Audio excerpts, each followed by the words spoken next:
murumva radiyo ijwi ry'amerika ivugira i washington dc mu kirundi n'ikinyarwanda.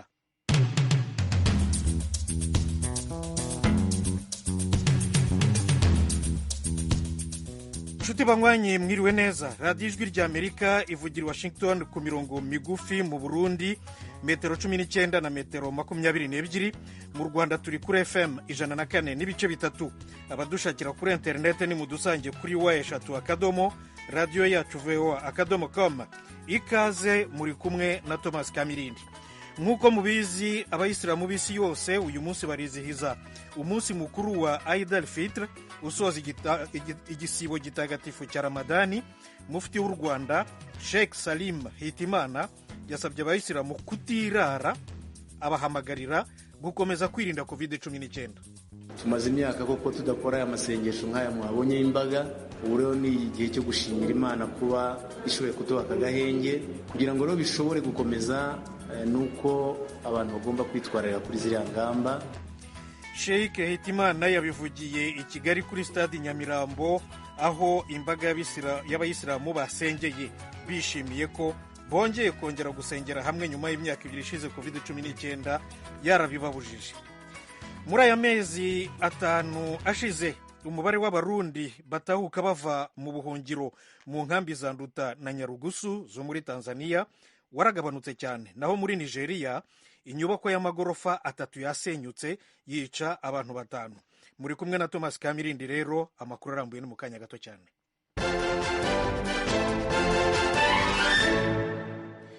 nk'uko nari maze kubibabwira mu ngingo z'ingenzi, muri Nigeria inyubako y'amagorofa 3 yo guturamo yahirimye i Lagos, umujyi wa mbere mu bunini mu gihugu. abantu 5 babipfiriyemo. Oriane Tangishaka aratugezaho ibindi. iryo bara ryaguye mu ijoro ryo ku munsi wa Mungu mu gace ka Onyigbo. ako karere gakorerwamwo ubudandaji bwinshi mu gisagara ca Lagos, gisanzwe hari igisagara ca mbere kibamwo abantu benshi muri ico gihugu, kaba barenga imiliyoni 14. kuri uno munsi wa mbere, abajejwe gutabara imbabare batangaza ko muri iyo nyubakwa y'amagorofa 3 iri mu gisagara ca mbere kinini muri Nigeria, Lagos, yaguye ku bantu, hapfa 5, abandi batari bake bakaba batarashobora kurokogwa. Ibrahim Farinloye wo mu biro vyo gutabara imbabare avuga ko bamaze gutabara abantu 23, muri bo hakaba harimwo abana 7 n'abakuze 16. abantu 9 mu barokotse baramaze gusohoka ibitaro. mu bantu bitavye Imana harimwo umwana na nyina wiwe. abanyagihugu baba muri ako gace hamwe n'abahagendera baje kwifatanya n'abajejwe gutabara, bariko baragerageza kurokora abantu impome zari zaguyeko. igitigiri c'abari muri iyo nyubakwa igihe iryo sanganya ryaba ntikiramenyekana. abategetsi bama bagirijwe n'abanyagihugu ko badakora ibishoboka kugira amategeko agenga inyubakwa akurikizwe. radiyo ijwi ry'Amerika. abayisilamu b'isi yose barizihiza rero uyu munsi, umunsi mukuru wa Eid al-Fitr usoza igisibo gitagatifu cya Ramadani. n'ibyishimo ariko bivanze n'impungenge, nk'urugero Mona Abubakar wo mu gihugu cya Misiri yabiganiriye n'itangazamakuru. Frederic Nkundikije araduha ibisobanuro. yamara kubera ibiciro by'ibifungurwa byaduze cyane, umuryango wa Mona Abubakar muri mwaka ntiwashoboye gutegura ibifungurwa byinshi nk'uko yahora abikora, akaronka n'umusesekara aha inshuti n'ababanyi. uyu muvyeyi w'abana 5 yarashoboye kugabanya bimwe mu bintu yahora akora. kuri uyu munsi mukuru yaragabanije igitigiri c'impuzu yahora agurira abahungu biwe. muri uyu mwaka abayisilamu bo ku isi hose bahimbaje uyu munsi mukuru, bahurira mu gisabisho, baratumirana, baranasangira ibifungurwa, bambaye impuzu nshasha. ivyo vyose babikoze mu gihe ibiciro by'ibifungurwa vyaduze ahanini kubera ingwano yo muri Ukraine. yamara ntivyaciye inkokora. abayisilamu bakoze ivyo bashoboye vyose kugira ngo binezereze mu bihugu vyabo muri iki gihe kiza ca covid-19 cacuretse. naho hari bamwe bavuga ko bagabanije umunsi mukuru bivuye ku ngwano no ku bukene. Frederic Nkundikije, tugumane kuri iyi nkuru y'umunyamabanga mukuru w'umuryango w'abibumbye Antonio Guterres uri mu ruzinduko muri Afurika y'Uburengerazuba.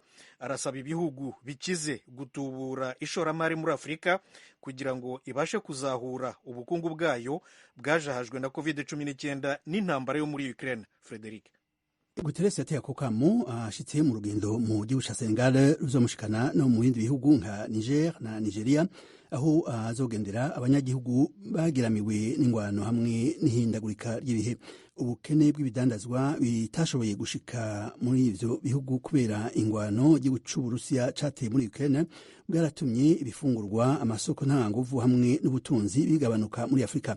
Ikiza ca COVID-19 caratumye ibihugu vyinshi bija mu madeni bidashobora kuriha. Guterres yavuze ko banki y'isi yose hamwe n'ikigega mpuzamakungu bitegerezwa gushira ahabona mu maguru masha imigambi yo guha amadeni hamwe no korohereza ibihugu mu bijanye n'ubutunzi kugira ngo ibihugu ntibigwe mu murwi w'ibitagishoboye kuriha imyenda. mukomeje kumva radiyo ijwi ry'Amerika ivugira Washington DC mu kirundi n'ikinyarwanda. nk'uko rero nabibabwiye murabizi, mudukurikira kuri FM 104.3 mu Rwanda, naho mu Burundi murimo muradukurikira ku mirongo migufi metero 19 na metero 22. mujye no kuri YouTube na Facebook VOA radiyo yacu, maze mukurikire aya makuru uko turimo tuyabagezaho mu kanya gato cyane nayo mu biyaga bigari.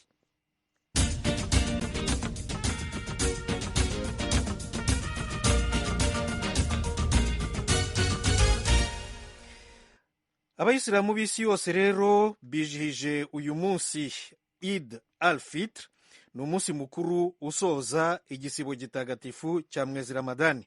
Mu Rwanda nabo bifatanyije n'isi yose. Imbaga y'abayisilamu b'abanyarwanda basengeye kuri stade ya Kigali i Nyamirambo, bishimiye ko bongeye gusengera hamwe nyuma y'imyaka 2 ishize COVID-19 yari yarabibabujije. Ni inkuru ya Sumta Kaboyi uri i Kigali.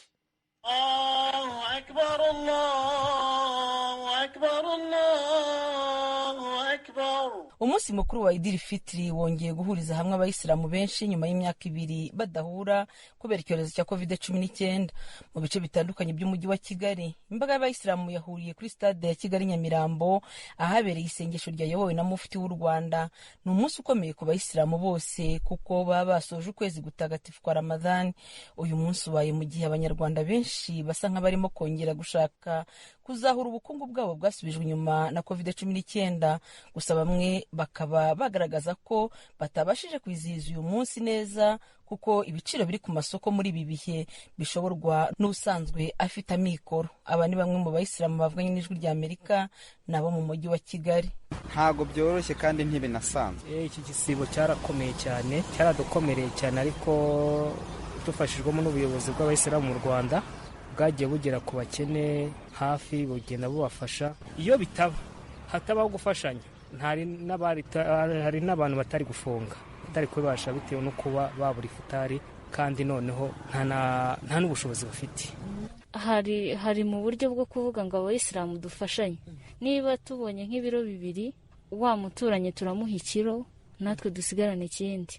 Umuryango w'abayisilamu mu Rwanda uvuga ko ikibazo cy'ingaruka za COVID-19 ndetse n'ibiciro byazamutse ku masoko batabyirengagije, ariyo mpamvu bifashishije imiryango inyuranye ndetse n'abayisilamu muri rusange kabasha gukusanya imfashanyo yagejejwe ku bakene. Sheikh Mbarushimana Suleimani ni umujyanama wa Mufti w'u Rwanda. Muri kino gisibo duhuje imibare baba babarirwa mu miryango ibarirwa mu bihumbi 2. Ubwo ndimo turavuga ko bagiye babasha kubona ayo mafunguro yabafashije ku gihe cy'amafutari yegereza Eid. Hanyuma none ariko abayisilamu nabo ubwabo ubu kuri uyu mugoroba batwaraye bamaze gushyikiriza imiryango 1000 mu turere twose tw'u Rwanda. Nicyo gifungo kibashije kugaragaramo ko gitanzemo ubwunganizi burusije ibihe byashize, cyane ko abantu babikoraga babikuza bavuga ati tuvuye mu bihe bikomeye ibya COVID, ibihe byatangiye gwenda, ibyatanzwe byose biragaragara neza ko bisaga za miliyoni 30 bigana muri za 40. Umuyobozi w'umuryango w'abayisilamu mu Rwanda Sheikh Sari Muhitimana yasabye abitabiriye isengesho kurangwa n'urukundo, impuhwe no kwita ku bakene. Mufti w'u Rwanda yasabye abayisilamu gukomeza kwirinda COVID-19 kugira ngo bazabashe kubona amahirwe yo guhurira mu isengesho ritaha. Tumaze imyaka koko tudakora aya masengesho nk'aya mwabonye y'imbaga. Ubu rero ni igihe cyo gushimira Imana kuba ishoboye kuduha aka gahenge kugira ngo rero bishobore gukomeza, nuko abantu bagomba kwitwararira kuri ziriya ngamba. Ni umwanya rero kubibutsa yuko kwishima biremewe, ariko kandi gukomeza kubahiriza ingamba no kuzitwararikaho nabyo ni mu nshingano basabwa kuba bakwirekura cyane. Icyorezo cyo tubwirwa amakuru ahari ko kigihari nubwo gisa nkaho gicumbagira, ariko kiramutse kibonye icyuho cyakongera kikazamuka. Nyuma y'isengesho ryakozwe mu gitondo cyo kuri uyu wa mbere, biba biteganijwe ko abayisilamu bahurira hamwe bagasangira amafunguro, bagahana impano kandi bakanishimana n'imiryango, inshuti, abavandimwe n'abaturanyi. Asumta Kaboyi, Ijwi ry'Amerika, i Kigali. Asumta, urakoze. Ijwi ry'Amerika. Noneho tujye muri Tanzania. Umubare w'abarundi batahuka bava mu buhungiro mu nkambi za Nduta na Nyarugusu waragabanutse ku rugero runini mu gihe cy'amezi 5 ashize. Mbere byibura 450 basubiraga mu gihugu cyabo cy'amavukiro ku bushake bwabo mu cyumweru. Uko bimeze ubu batahuka abatarenze 70 mu cyumweru. Ibindi tubibaze umunyamakuru w'Ijwi ry'Amerika muri Tanzania, James Jovin.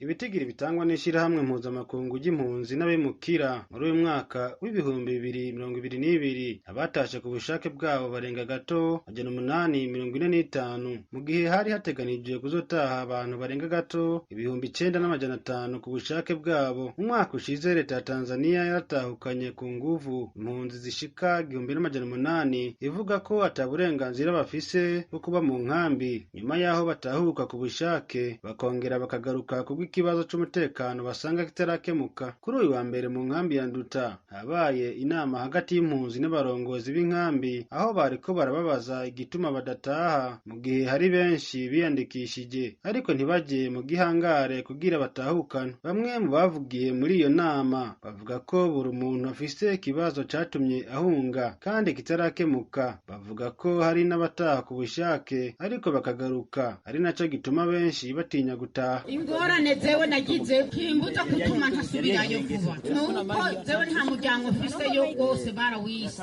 papa na mama barabise, abana banje 5 barabise, mu nyuma nanze baca barankorera ibyago, n'ubu mfise icyuma ngaha mu kuguru kuko barankoreye ikibi kidakorerwa abavyeyi, n'ubu ndavyibutse nico gituma nsaka jewe ubu bugira 5 tuguma duhunga dupfana intekera ku mutwe. Nagiye kumbaza ni ku muryango wose nagiye kubona wapfuye, hari benshi basogokuru babinamu banje bapfanye n'umuryango basigaza umwana umwe, tugenda uzovuga inkuru.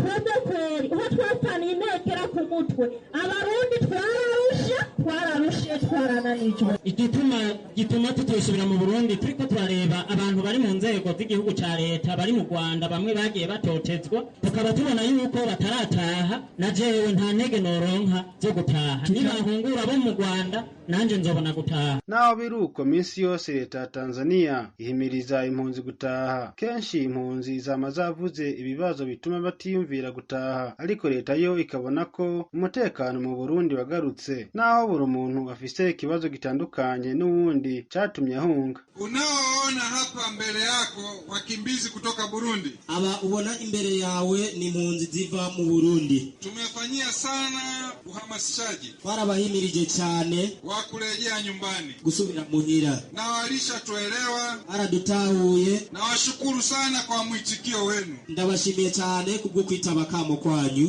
Endeleeni kujiandikisha kwa kasi, ni mubandanye mwiyandikisha ku muvuduko munini kusudi mrudi nyumbani mkajenge nchi yenu, kugira mushobore gusubira muhiri wanyu mwubake igihugu cyanyu. Nico gituma cyese abahaseri gushiramo inguvu nyinshi igwize imiduga yo gukura abantu ngaha baja mu Burundi. Ndugu zangu, msiwe na wasiwasi, nyumbani mtarudi mapema iwezekanavyo. Kubw'ivyo bavukanye nimugire ikibazo muhira muzosubirayo hakiri kare. Kuva umugambi wo gutahukana impunzi ku bushake bwazo utanguye mu mwaka w'ibihumbi 2017 abarenga 100,000 baramaze gutaha, nk'uko tubikesha ibitigiri dukura mu ishyirahamwe rya ONU gitaho impunzi HCR. Muri bo hafi 12,300 barongeye guhunga nyuma yaho basanze icyo bahunze kitarakemuka. Mu bitigiri bya nyuma byatanzwe na HCR mu kwezi kwa gatatu, impunzi z'abarundi zisigaye mu gihugu cya Tanzania zirenga gato 145 kuva mu nkambi ya Nduta iri mu gihugu cya Tanzania. James Jovini, ku bw'Ijwi ry'Amerika.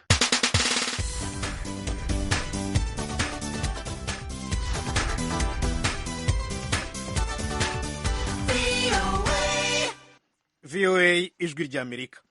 mu ngo zimwe na zimwe abagore bakorera urugomo abagabo babo bashakanye. Urugomo ruboneka kwinshi mu bijyanye n'ibikomere byo ku mubiri cyangwa ku mutima, umutungo w'urugo ndetse no mu mibanire n'abandi. Mugenzi wacu Eugenie Mukankusi aragaruka kuri uru rugomo rukorerwa abagabo na Boniface Nduwimana n'uhagarariye ishyirahamwe ryitwa Abagabo mu Gahinda, Homme en Détresse mu Gifaransa cyangwa Men in Distress mu Cyongereza. Rifite icyicaro muri komine Kayanza mu majyaruguru y'u Burundi. Rimaze umwaka urenga rishinzwe riharanira rero uburenganzira bw'abagabo no kurwanya ihohoterwa bakorerwa mu ngo. Boniface Nduwimana na Eugenie Mukankusi. Ndi umwe mu bagabo bakorewe ihohoterwa barikorerwa mu rugo, nyuma nza kubona hari n'abandi benshi bagiye barakorerwa ihohoterwa mu rugo. Ngiye gukurikirana neza nkaraba mu kibano, nkumviriza hirya no hino abama bishwe, abama baturiwe n'amazi ashushe, nkagenda gusoma ngasesangura mu maraporo amwe n'amwe, ngasanga turaronka bamwe ngo barishwe ariko ntitubone ubutungane kuri bo. Nkabona nyene aha na hariya abagabo bagenda baromoka bagahunga ingo, ngasanga abagabo benshi bitigira binini tugenda turabona byiyahura, ngasanga ugiye kuraba hari abagabo benshi bata ingo ukabasanga bagiye guharika, hari abandi usanga mu kabare batonda mu kabare kuva ku mugoroba gushika burinde buca. Ngiye gukora amatohoza kuri ibyo byose nca nsanga benshi nabo mu ngo biba biriko bitagenda neza. Hanyuma ngerageza rero kwegera bamwe n'abandi kugira menye mbega n'ibiki bitagenda neza. Nza gusanga abagabo benshi baragize ikibazo mu rugo, ntibakigira uburenganzira na bumwe mu rugo, ari nabyo bituma abagabo usanga rimwe na rimwe bariko baranagwa no mu cyaha cyo kwihanira iyo bitameze neza. Aho rero nahavuye ncangira iciyumviro, ataya mabi ntitworeka ngo abandanye uku, ntitworeka ngo abandanye yiyongera, ahubwo birakenewe yuko tujya hamwe tukubahuka tugaserura aya mabi tukayashyira ahabona, kugira ngo abantu bose bamenye ko aya mabi ariho, kugira ngo abantu bose batinyuke guserura aya mabi. Turabe yuko byogeraho abagabo nabo bagira inzego bitura, bagira amashyirahamwe bitura, akabafasha gushikira mu nzego z'ubutungane canke mu nzego z'intwaro, kugira ngo bubahuke nabo barenganurwe. Niho niyumvira rero birakwiye ko uyu mugambi ndawushyira ahabona, ndarondera abantu ndabasigurira umugambi ukuntu umeze, ndabereka uburorero abagabo benshi, ndabereka mbere n'abari bakomerekejwe muri icyo gihe nari mu mugambi wo gushinga ishyirahamwe. Nanduruka rero ndabaha icyiyumviro turashinga ishyirahamwe. None Boniface, mu kinyarwanda baca umugani ngo amarira y'umugabo atemba ajya mu nda, ndumva no mu kirundi bishobora kuba ari kimwe. Ubwo byarakoroheye kugira ngo ubwire abagabo uti nyabona mureke tuvuge ku kibazo dufite, hari abarimo gukorera, hari ingero waduhaye, hari byinshi wari umaze kutubwira mu biri bimwe bakorerwaga. Byarakoroheye kugira ngo basobanurire ko bashobora kwishyira hamwe hanyuma bakavuga niko bari ku mutima? Ntabwo byoroshye, biragoye cyane. N'ubu benshi bumvise hari umugabo ariko arahaguruka akavuga ibyamushikiye, hariho bamwe batarabona neza yuko ari mu mvo y'ukugira akire canke yerekana amabi. Abenshi rero baracatsimbaraye ku mugani uvuga ngo amarira y'umugabo atemba ajya mu nda, ariko mu gihe abantu bose bobandanya bakaguma kuri wa mugani uvuga ngo amarira y'umugabo atemba ajya mu nda, ni ba bandi ibi babibakorera bakabyibikamwo buri gihe, bakabandanya bakabyibikamwo, inzigo n'urwanko bikagwira mu rugo, hanyuma bikazoza kubyara ikibi kinini cyane, ari buce usanga umugabo kubera atahishutse ngo avugane n'umukenyezi, canke umugabo kubera yakorewe amabi ntagire urwego na rumwe yitura, agahita yica umugore, cyangwa agahita umugabo we nyine yiyahura ati ndarambiwe no kuba muri ibi bintu, cyangwa umugabo ni hahandi ubona atekeye agasashe k'impuzu akomoka akazoja kugwa iyo. Ni ukuvuga yuko abenshi baracyatinya guserura ayo mabi bitwaje umwibutsa w'ikirundi n'imigenzo y'ikirundi. ubwo mwabasaba iki rero muri aka kanya mwumva n'abantu benshi bari hirya no hino, abo bagabo bagitinya bacyumva ko bagomba kugendera kuri uwo muco cyangwa se bashingiye no kuri uwo mugani wa kirundi na kinyarwanda, mwababwira iki muri aka kanya? Muri aka kanya ndonsa aka karyo nagomba mpamagara abagabo bagitinya kwerekana ko bahohotewe, nyabuna nibave mu gacerere. Niwaba uhohotewe ntubivuge, bigukwegera mu kindi cyaha cyo kwihanira, ugaca witwa umunyamakosa kandi wari mukuri. Ahubwo nibubahuke, baseruke, bashyire ijwi hejuru, dufadikanye dusabe ko haba amategeko yorenganura abagabo. Nibaguma bahoze, abagabo bose bagahohoterwa bagahora, ntabwo abajejwe intwaro cyangwa se leta cyangwa abanyamategeko ntibazigera bamenya ko iryo hohoterwa rigeze ku murindi ukomeye. Bazohora bazi ngo guhohoterwa ngo bivugwa ku bakenyezi, bibagira uburenganzira bwabo, maze baze basange benshi barasambuye ingo bakazita, baze basange benshi bariyahuye ku mvo z'uko batigeze bashyira ibibazo byabo ahabona. Nobubahura ndababwira ko kwemera yuko wahohotewe ntibimaramaje, ahubwo ikimaramaje ni uko abantu baza kugushengerera wishe umuntu, ni uko abantu baza kugushengerera wiyahuye, ni uko abantu baza bumva warataye urugo waragiye. Ibyo nibyo bimaramaje gusumba ko umugabo yubahuka akavuga ati mu rugo nahohotewe, ndasabye ubufasha, ndasabye abandenganura. Reka twakire na Jeremy. Ikibazo cy'ihohotera rikorerwa abagabo, bamwe barabyemera abandi ntibabyemera, kavuga nta mugore wahohotera umugabo, abandi ngo baba babikwiye, hari igihe baba bahemukiye abagore. Wowe ikibazo cy'ihohotera ukibona gute? Murakoze cyane. Jewe ndi umuntu umwe mu bantu bahohotewe kandi bikabije. Yego, kuva mu 2015 narahohotewe birarenze urugero, ndahava ndata urugo ndomoka. Yego, naho nataye urugo ndomoka, aho nagiye hose nta mahoro nigeze ndonka, kuko maze gusohoka nkata urugo nkagenda mbonye naremerewe.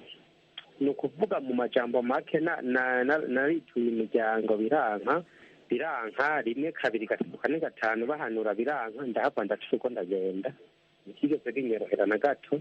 Gushika uyu munsi hari muri 2015 n'uyu munsi sindasubira mu rugo. Ntabwo urasubira mu rugo? Sindasubira mu rugo. Wasize abana cyangwa wari ufite umugore gusa?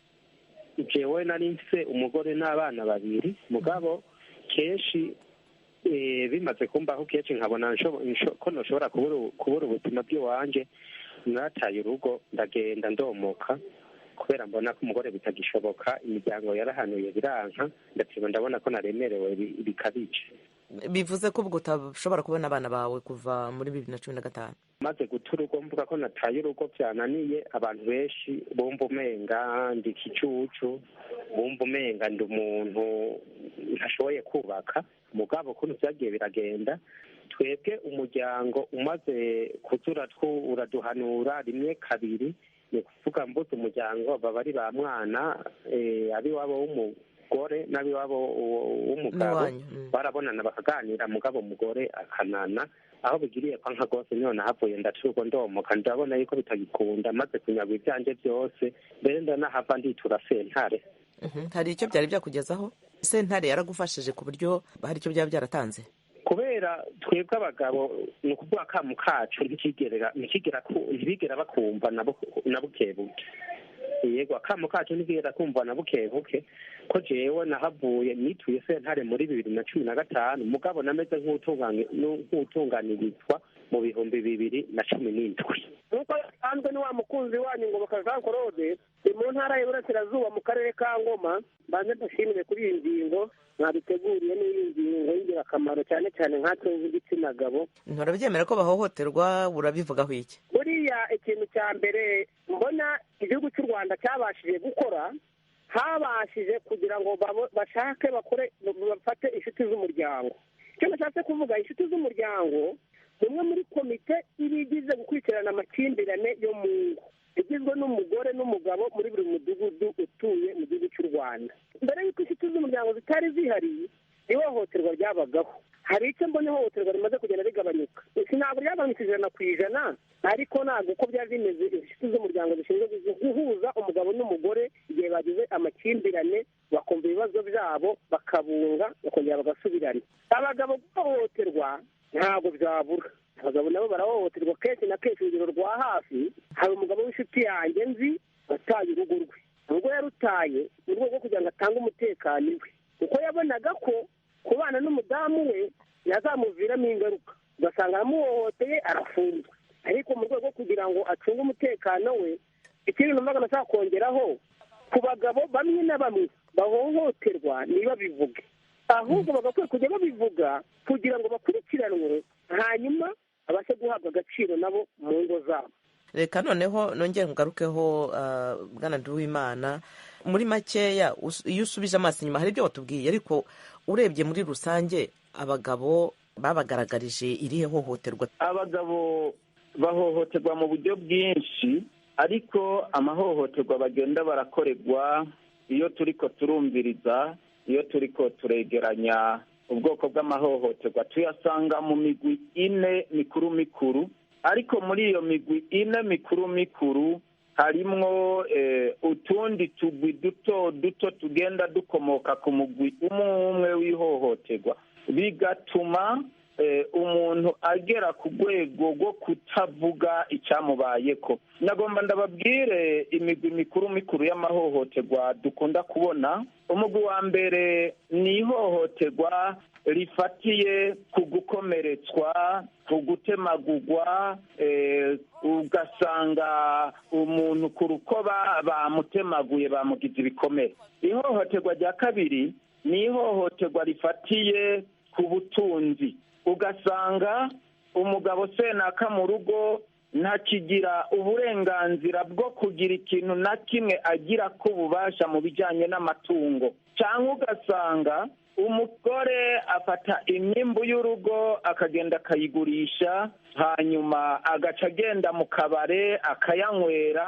akayaheza iyo, cyangwa ugasanga umugore arasahura amatungo y'urugo akagenda kuyahonga abandi bagabo biwe babahabara, ugasanga yaranaharitse umugabo mbere mu mpisho, afise abandi bantu ayora amatungo y'urugo ajyana. Bitaba n'ibyo ugasanga umugore yarabikije amatungo mu mihana kwa barundi, umugabo wiwe atabizi, agasahura amatungo y'urugo ayabitsiyo, yitegurira ko umusuri izina azoja kwibana akaba muri ayo matungo yaramaze gukenesha umugabo. Hari ihohoterwa rigira gatatu ryo gutuntuzwa, ukamubona umuntu w'umugabo aratashe mu rugo, ariko yashika mu rugo akabura uwo bayaga, akabura uwo baganira, yashika bakamutuka, ugasanga acinjira mu rugo rwiwe bariko baramutuntuza. Hakaba rero n'ihohoterwa rya kane rifatiye ku gitsina ribera mu buriri. Iryo hohoterwa naryo ribera mu buriri ni hamwe umugabo ataba agifise uburenganzira bwo gukora imibonano mpuzabitsina n'uwo bubakanye, ugasanga umugore yaramaze guharika umugabo. radiyo ijwi ry'Amerika ivugira Washington DC mu kirundi n'ikinyarwanda. Boniface Nduwimana akuriye ishyirahamwe ryitwa abagabo mu gahinda, niryo mu Kayanza mu Burundi. Ku rugomo rukorerwa rero abagabo mu ngo zabo. Iki kiganiro mushobora kugisanga mu gice cya murisanga ku rubuga rwacu. Maze rero ndabashimiye cyane, aya makuru ntahumurije, ariko saa moya n'igice n'andi ntabacike. Murakarama rero, umugoroba mwiza.